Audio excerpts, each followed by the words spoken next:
Antes de começar o vídeo, eu quero pedir a você que acompanha o Blog da Cidadania que se inscreva no nosso canal, curta e compartilhe os nossos vídeos, acione o sininho das notificações, que assim você nos ajuda a fazer o nosso trabalho.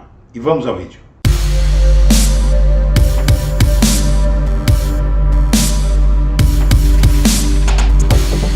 Boa noite, senhoras e senhores. Hoje é 21 de novembro de 2022, são 19 horas.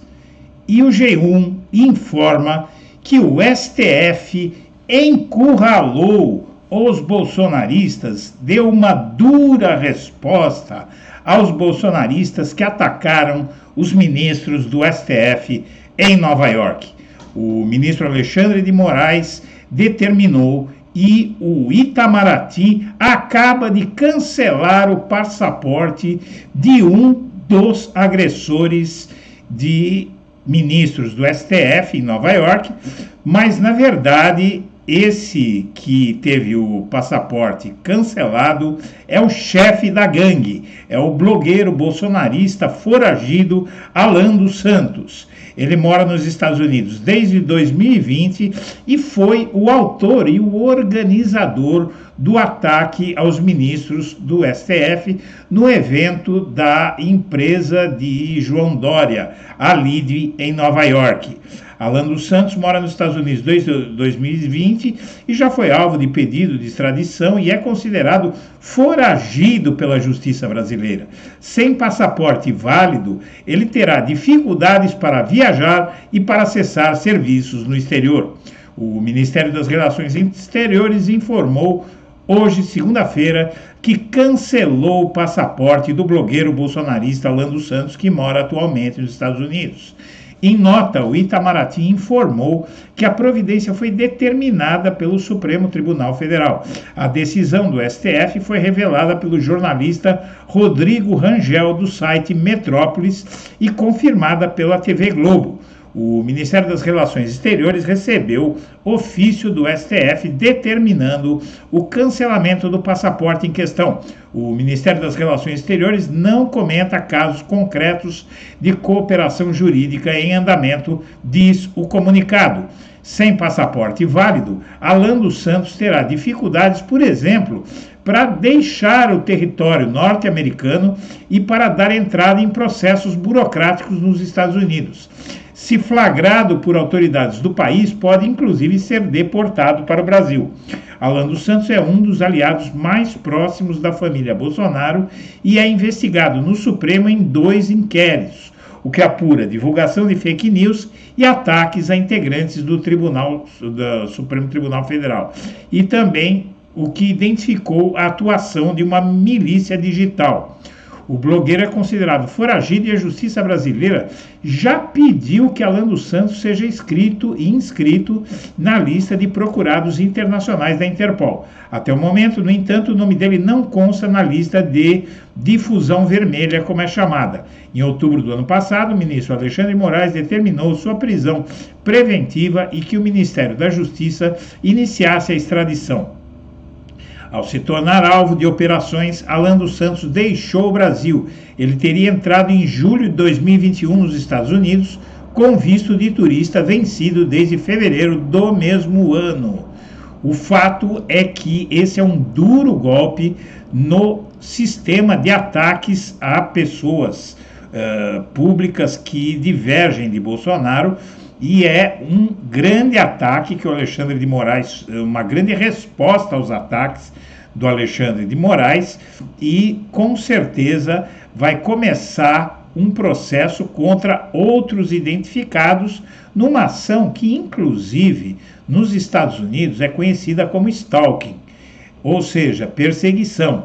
Isso que fizeram os bolsonaristas é crime nos Estados Unidos e a reação àquele ataque está só começando. Quem se divertiu naquela micareta fascista pode esperar que a brincadeira vai continuar. E Lula deve se reunir com jornalistas do Wikileaks e discutir o caso Julian Assange. editores desembarcam no Brasil para falar sobre a extradição do fundador do site para os Estados Unidos.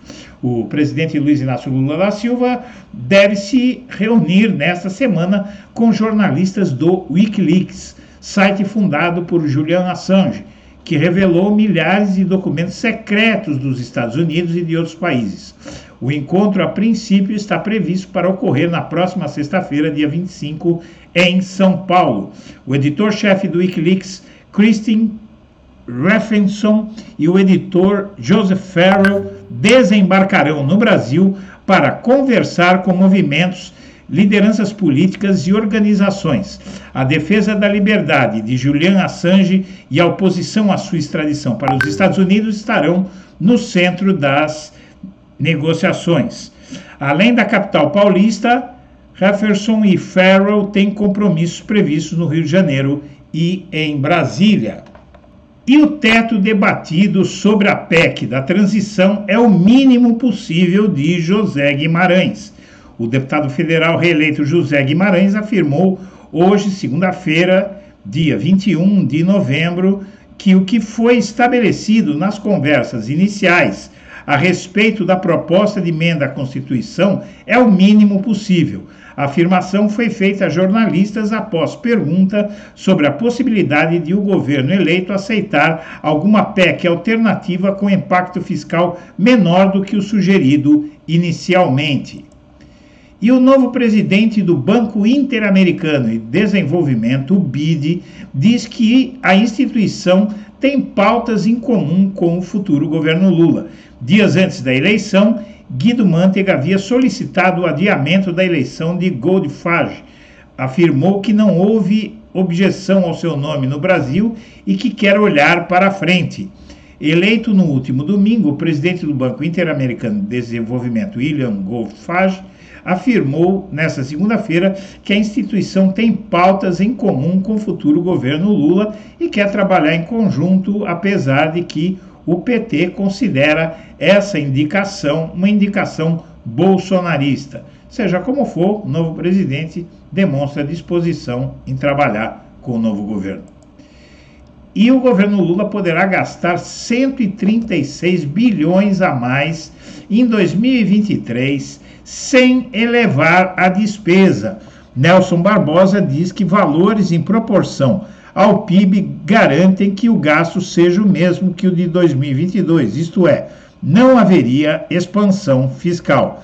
Nelson Barbosa, integrante do Gabinete de Transição e ex-ministro de Dilma Rousseff, afirmou hoje que o governo Lula poderá gastar 136 bilhões acima do orçamento de 2023, sem que haja um aumento nos gastos na proporção produto interno bruto. É, na verdade, um gesto de profunda mesquinharia do Congresso, se isso acontecer mesmo, não aprovar os 175 bilhões da transição, que é o mínimo para um governo eleito poder dar atenção às suas promessas de campanha. Mas, na verdade, o governo federal sempre tem recursos e podem ter certeza que Lula vai encontrar recursos suficientes para cumprir suas propostas. E Janones pede que Nardes, o ministro golpista do TCU, que previu em áudio um golpe militar, vá à Câmara esclarecer a incitação de atos golpistas. Além do Janones, a deputada do PSOL, Fernanda Melchiona, também fez o mesmo requerimento. Esse sujeito vai ter que explicar direitinho que áudio foi aquele, sugerindo que haverá um golpe de Estado no Brasil perpetrado pelos militares. E a rede social Getter vai ao STF para tentar impedir bloqueio de perfis. Na verdade, essa plataforma ligada ao Donald Trump, o ex-presidente norte-americano Donald Trump, é um parquinho de diversões da extrema-direita e não quer cumprir a lei como outras redes sociais que estão bloqueando perfis que o STF decidiu bloquear. E a transição quer ouvir partidos da base de Bolsonaro antes de apresentar a PEC para tentar contornar o máximo as resistências à iniciativa do governo, que vai ser, do novo governo, que vai ser votada antes desse governo assumir. É uma situação bem delicada, é bem difícil lidar com o Congresso sem que o Lula esteja no cargo. Mas como a realidade está se solidificando, o Congresso vai ter que aprovar, até porque quem não aprovar vai se queimar com o eleitorado por querer tirar dinheiro do social das pessoas. Assim como o PT aprovou o aumento do Auxílio Brasil no Congresso, os bolsonaristas vão ter que fazer o mesmo. E, por fim, negros têm 350 mais chances de ser mortos por armas de fogo. O Instituto Sou da Paz levantou dados sobre a violência contra a população preta na última década, e essa é uma vergonha que o Brasil não para de passar diante do mundo e diante de si mesmo, né? Porque este é um país mestiço. Quanto antes os brasileiros entenderem isso, vai ser melhor para todos. Minha amiga, meu amigo, eu agradeço a atenção e deixo meu melhor abraço para todo mundo.